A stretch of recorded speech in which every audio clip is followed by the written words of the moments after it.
Water softening unit. Water softening is the removal of calcium magnesium ions from water which make it hard. It creates problem in industrial and domestic waterworks. Water Care Services Pakistan brings a conventional hardness removal technology in an efficient way to remove water hardness, known as water softening unit. We fabricate and manufacture large range of water softeners. It depends on customer requirement.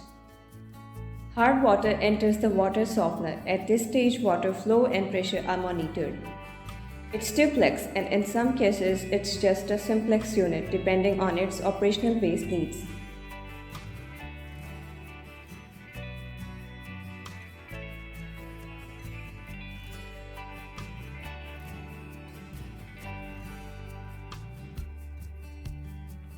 Cation resin filter softens water by exchanging calcium and magnesium ions with sodium ions.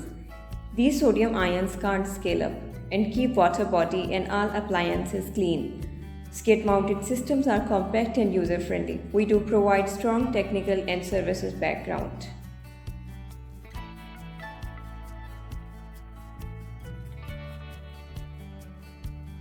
Water softening unit is used in kitchen, washroom, hotels, restaurants, dining house and laundry. It has many other industrial applications as well.